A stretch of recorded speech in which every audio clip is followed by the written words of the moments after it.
Trois types de catalyse, la catalyse homogène, hétérogène et enzymatique. La catalyse homogène, eh bien, elle est définie de la façon suivante.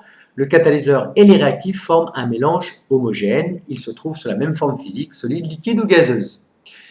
Dans le deuxième cas, la catalyse hétérogène, le catalyseur et les réactifs forment un mélange hétérogène. Donc, ils ne se trouvent pas sous la même forme physique. Un est sous forme solide, l'autre liquide, par exemple.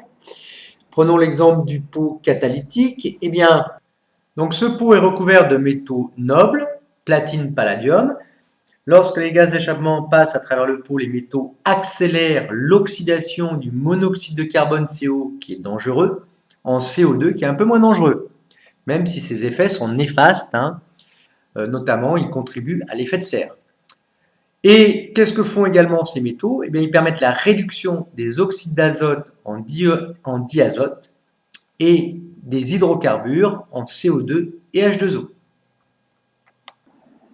Il s'agit bien d'une catalyse hétérogène car les métaux sont sous forme solide alors que les réactifs sont sous forme gazeuse. Observons maintenant un exemple de mécanisme de catalyse enzymatique. Cette animation est proposée par l'Université de Montpellier. En rouge est schématisé l'enzyme.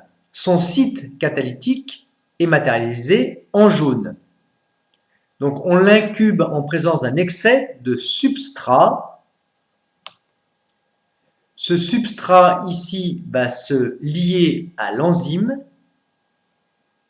et il va être transformé en produit. L'enzyme est bien un catalyseur puisqu'il est consommé dans un premier temps, puis régénéré dans un second temps, donc il n'intervient pas dans l'équation bilan de la réaction. Lors d'une catalyse enzymatique, les réactions biochimiques sont catalysées par des macromolécules organiques appelées enzymes. Dans l'industrie chimique, on cherche des catalyseurs qui permettent de gagner du temps au cours de la fabrication de produits. Le temps, c'est de l'argent, on le répète. Et donc, parfois, on utilise des enzymes pour accélérer des réactions chimiques.